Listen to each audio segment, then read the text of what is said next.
Jackie, thanks for joining us. Very excited to have you talk to us about the Courage Ride. Well, you're more than welcome. Excited to be able to do this. Yeah, well, let's start with this. You founded the Courage Ride, right? Can you tell me the story of kind of why it started and the mission of the whole thing? Well, after our son Seth passed away in 2003 with sarcoma cancer, we wanted to do something to prevent other parents and people from going through what we went through. And we knew there was very little research done in sarcoma because it's such a rare cancer. It just was not getting the money.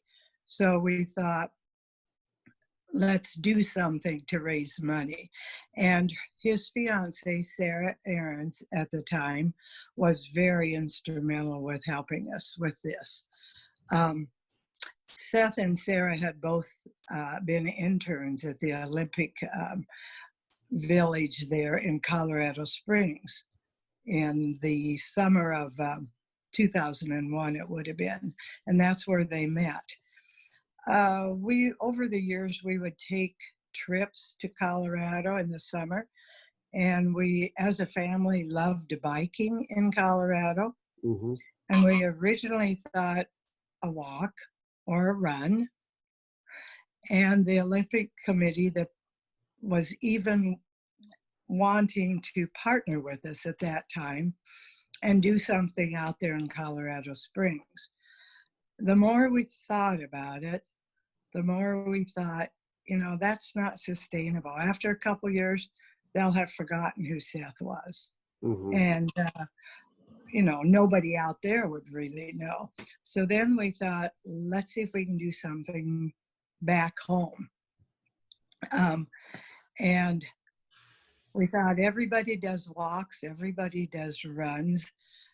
We possibly should try to get a different group of people because, people get kind of tired of all the events going on and raising money. So we wanted to appeal to a different group. And so we thought bike riding, nobody really is doing a bike ride in the area to raise money at that time. That would have been in 2005. And we really didn't know what to do.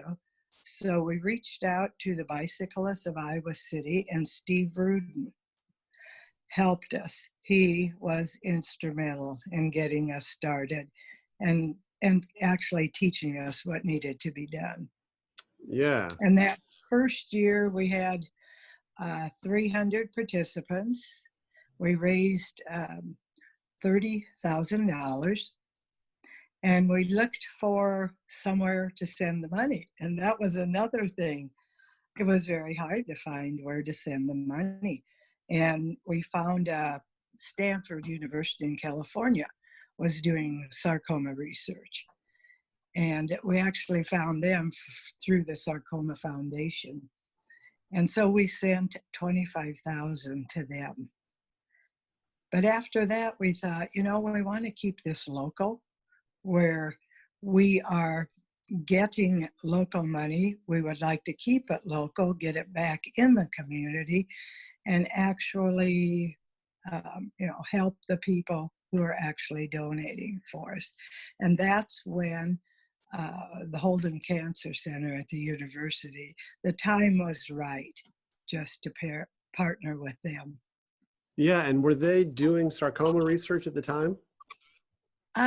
Very little if they were. We did not know about it, but Seth's main doctor, Dr. Joseph Buckwalter, who has since retired from the university, kind of led us into that.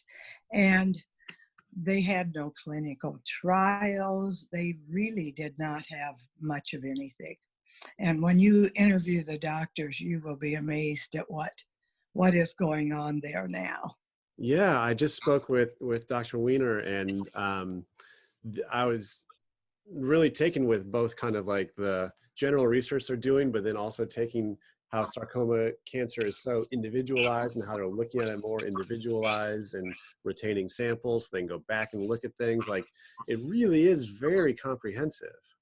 It is, and it has just grown exponentially since we started. We didn't dream, my goal was that this would happen. Actually, I was naive enough to think, wouldn't it be neat if it would be like Susan B. Komen and go all over? Mhm. Which, of course, it hasn't, but it's really taken off here at the university, at the Houghton Cancer Center, and we couldn't ask for anything better than that. And how neat is it that um, there there are plenty of communities that don't have something like that right there, and so for what a neat legacy for Seth, that like this was here, and then the research is being done here to help people that are here. And I'm sure that means a lot to you to think of the families that are being helped from this point, that location. Yes, it does. And of course, the university partners, they're in consortium with a number of the other cancer research universities. And so they're even in partnership with Mayo, and they Mhm. send patients back and forth. So that is really good when we found out they were doing things like that. Yeah, there are plenty of people that go through difficult circumstances, but not everyone starts something like this and continues something like this. I imagine it's neat to see. I imagine it's fun to see people that you don't know that are involved, that are now concerned for the cause and contributing. It is. And if it weren't for Leora, your mother, this would not have continued. She is the main organizer behind it. I cannot do something like that. My husband could not. And she just kind of, it's really weird because people appear when we need them and they fill roles that we're looking for. We've had a number of positions that, we would say, oh, I wish we had somebody to do so and so and so. And somebody eventually contacts us and wonders, how they can help. And they happen to be really good at that position. Yeah.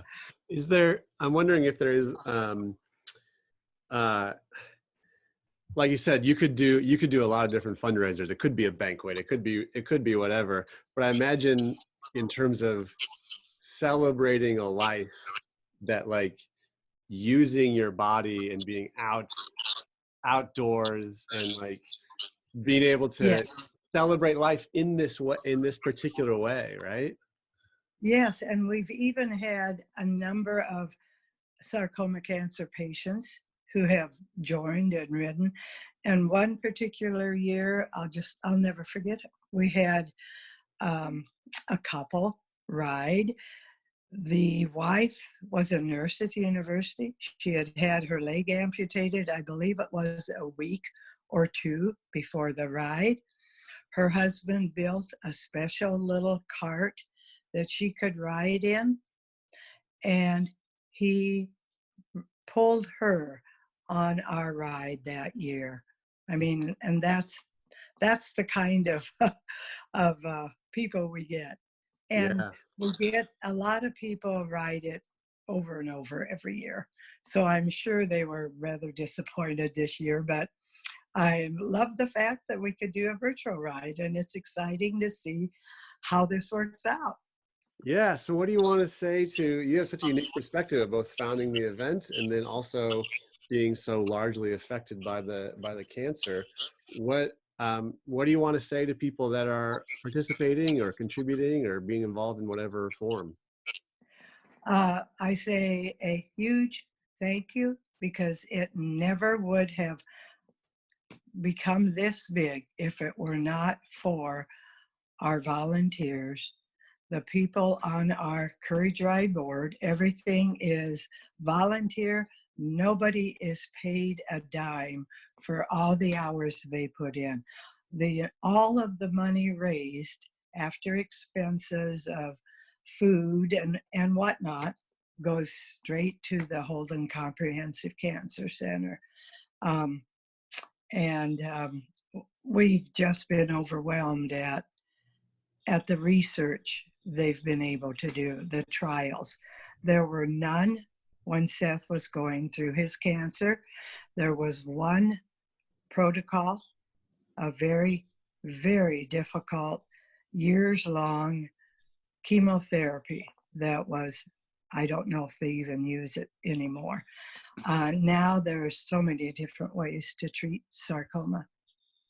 In Yeah. just the, what, 16, 17 years since then. Yeah. Well, thanks for talking with us today, and thanks for starting the whole thing. I think it's a great way to honor your son and continue that legacy and bring all these others into the fold. And I'm very humbled to be able to be a part of this. It's amazing. And again, a huge thank you to everybody who is making it possible. Yeah. Well, Jackie, we did it. Good job. Thank you, Jeff. Thank Not you so very bad. much.